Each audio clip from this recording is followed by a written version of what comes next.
7 και 21 πρώτα λεπτά. Επιστροφή εδώ στον κεντρικό ραδιοθάλαμο του Αθήνα 984. Και πάμε σε αυτό το σημείο να καλωσορίσουμε στην παρέα μας τον πρόεδρο του Κινήματος Εθνικής Ανεξαρτησίας, τον κύριο Χρήστο Τσιάρτα. Είναι στην άλλη άκρη της τηλεφωνικής μας γραμμής. Ξαναλέω, στο πλαίσιο που έχει ορίσει το Εθνικό Συμβούλιο Ραδιοτηλεόρασης, παρουσιάζουμε εκπροσώπους κομμάτων και κόμματα που λαμβάνουν μέρος στις εκλογές του Ιουνίου, στις ευρωεκλογές. Κύριε Τσιάρτα, καλή σας ημέρα. Καλή Κυριακή σας εύχομαι. Καλή σας ημέρα. Χριστός Ανέστη. Χρόνια πολλά. Σας ευχαριστώ πολύ για την αποδοχή της πρόσκλησης. Δεν είναι τίποτα. Κάνετε μια σπουδαία ανακάλυψη ως ραδιόφωνο. Το κίνημα Εθνικής Ανεξαρτησίας, κύριε Θεοδόση, ιδρύθηκε 4 Δεκεμβρίου 2018. Δεν έχουμε κληθεί ποτέ από τα μέσα μαζικής ενημέρωσης, ούτε σε τηλεόραση, ούτε σε κανένα site. Είστε το πρώτο ραδιόφωνο και θα παραμείνετε το μοναδικό. Σας δίνω το λόγο μου ότι δεν θα μιλήσω ποτέ πουθενά. Για πείτε μου, τι πρεσβεύετε? Εθνικιστές, τίποτα άλλο. Όταν λέμε εθνικιστικό κόμμα, μέσα στα πλαίσια της νομιμότητας, προς όλες τις κατευθύνσεις και προς όλα ό,τι αφορά την Ελλάδα, μην αυτά που ακούω, γενικότητες, ότι ο εθνικισμός είναι κακό πράγμα. Θα σας παρακαλέσω πολύ, επειδή σας ακούω ότι είστε και σοβαρό παιδί, να τα πάμε καλά. Εγώ δεν έχω λόγο να μην τα πάμε καλά. Το ξέρω, άλλο θέλω να σου πω. Υπάρχει μια τεχνητή λασπολογία στον εθνικισμό γενικώς, χωρίς να γνωρίζει ο κόσμος πανευρωπαϊκά, ας μιλήσουμε μόνο για την Ευρώπη, ότι η τραπεζική μαφία, στο πούμε, του τραπεζικού καρτέλ Ρότσιλντ δημιούργησε επί 100 χρόνια τους γαλλοπρωσικούς πολέμους και 2 παγκοσμίους πολέμους, να φορτώσει είτε στη Γερμανία είτε σε άλλους παράγοντες τους πολέμους επάνω στον εθνικισμό. Αν με καταλαβαίνει, θέλω το κοινό σας να καταλάβει επακριβώς ότι ο εθνικισμός δεν είναι κάτι κακό. Σε αντίθεση, ο πραγματικός φασισμός είναι ο κομμουνισμός που ιδρύθηκε από τον καπιταλισμό. Αυτά μπορούμε να σας απαντήσω όπως θέλετε, είμαι στη διάθεσή σας. Να ρωτήσω το εξής, να αναφερθούμε πρώτα απ' όλα στις ευρωεκλογές, γιατί αυτό είναι το πρώτο βήμα που έχουμε μπροστά μας. Ποιο είναι το διακύβευμα αυτών των εκλογών κατά τη γνώμη σας? Κύριε Θεοδόση, για ενημέρωση για το κοινό σας, εμείς το 2019 μέσα σε 5 μήνες προλάβαμε και ήμασταν έτοιμοι, εκτυπώσαμε τότε και τα ψηφοδέλτια, αυτό ίσχυε τότε, πληρώσαμε και το παράβολο των 3.000 ευρώ και μας έκοψε το Α1 τμήμα του Αριού Πάγου λόγω από το σταυρουδάκι που έχουμε στο έμβλημά μας. Τέλος πάντων, αυτό μπορεί να μας βγήκε και σε καλό, διότι δεν ήμασταν και έτοιμοι. Είχαμε κόψει και 2 εκατομμύρια ψηφοδέλτια μόνο, τυπικά, για να δώσουμε το στίγμα της παρουσίας μας. Τέλος πάντων, φτάσαμε σήμερα εδώ με άλλη διαδικασία, με 20.000 παράβολο, και τα ψηφοδέλτια εκτυπώνονται από τα κόμματα εφόσον έχουν εγκριθεί. Αυτό νομίζω είναι και το σωστό και έπρεπε ήδη να γινόταν. Λοιπόν, εγώ πιστεύω σήμερα προσωπικά ότι θα είναι, αν δεν είναι οι τελευταίες ευρωεκλογές, είναι σίγουρα οι πρώτες τελευταίες. Όταν λέτε οι πρώτες τελευταίες, τι εννοείτε? Οι πρώτες τελευταίες που θα γίνουν ευρωεκλογές, διότι το 2030 είναι η καταληκτική ημερομηνία της Ατζέντα 21, που 1 Ιανουαρίου του 2015 πήρε μια παράταση για τέλος του 2030. Αυτά που ακούμε για το Παγκόσμιο Οικονομικό Φόρουμ με τον Κλάους Βαμ και τον Γιουβάλ Χαράρι και όλα αυτά, να προσθέσουμε και τους παγκόσμιους οργανισμούς, δηλαδή τον Παγκόσμιο Οργανισμό Υγείας, τον Παγκόσμιο Οργανισμό Φαρμάκων, Τροφίμων, Εμπορίου κτλ. Δεν μπορεί να καταλάβει ο κόσμος ότι η ζημιά ξεκίνησε από 1 Μαΐου 1776 με τον κώδικα Ιλουμινάτη. Πάμε στο Κομμουνιστικό Μανιφέστο του 1848 που είναι η μεταφορά του κώδικα Ιλουμινάτη εκεί. Το κομμουνιστικό μανιφέστο είναι η Ατζέντα 21 στο Ρίο ντε Τζανέιρο το 1992 με Κώστα Μητσοτάκη, με Αντώνη Σαμαρά, με τον Βίρονα Πολύδωρα και τον Αχιλλέα Καραμαλή.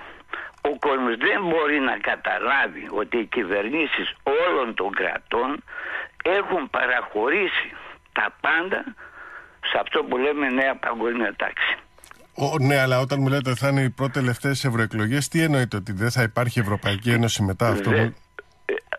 Το πιο πιθανό είναι να διαλύσει. Αλλά θα πάμε σε μια φασιστική δικτατορία μετά, διότι η νέα αυτή η Ευρωπαϊκή Ένωση που λέμε, μην χαίρεται η ανθρωπότητα ότι στις 8 Μαΐου 1945 παραδόθηκε ανεφόρον η ναζιστική Γερμανία.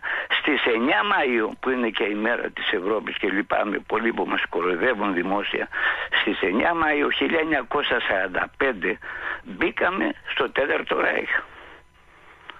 Οπότε από εδώ και πέρα να προσθέσουμε και τα 5 χρόνια που πάμε στο 2029, καταλαβαίνετε ότι πάμε στο τέρμα της φυσιολογικής μας ζωής, κατάστασης κτλ. Ήδη τα πρώτα σημάδια τα πήραμε με το στημένο παιχνίδι της επιδημίας του 19, έτσι. Της πανδημίας λέτε ότι ήταν στημένο? Δεν ήταν πανδημία, με συγχωρείτε, ήταν επιδημία. Πανδημία είναι το επίσης στημένο εργαστηριακός ιός του 1918-19, που όλα αυτά είναι στημένα από το Ίδρυμα Ροκφέλλερ. Ναι. Να ρωτήσω κάτι, κύριε Τσιάρτα. Πόσους υποψήφιους ευρωβουλευτές περιλαμβάνει το ψηφοδέλτιό σας? Εμείς βάλαμε 23 άτομα, θα μπορούσαμε να βάλουμε και 42. Δεν βάλαμε κανέναν να παραιτηθεί από το δημόσιο. Είναι όλα παιδιά δικά μας, άντρες γυναίκες, 12 άντρες, 11 γυναίκες, και είμαστε όλοι μια πολιτική οικογένεια, στο πούμε, με απόλυτη πειθαρχία στον πρόεδρο και τίποτα άλλο. Στον πρόεδρο του κόμματος λέτε? Ναι, ο οποίος είμαι εγώ, ιδρυτής και πρόεδρος του κινήματος Εθνικής Ανεξαρτησίας, όχι διαταγών και άλλων σκέψεων που μπορεί να κάνει ο καθένας, αλλά εμείς αυτά περί συλλογικοτήτων και κινημάτων, ομαδικών αποφάσεων κτλ., αυτά τα κομμουνιστικά είναι εκ του πονηρού, να μην προχωράει τίποτα. Κάτι ακόμη θέλω να ρωτήσω. Έτσι όπως έχει διαμορφωθεί η ευρωπαϊκή οικογένεια, ναι. Έτσι, έχει ωφεληθεί η χώρα τα τελευταία χρόνια? Όχι, και θέλω να σας πω,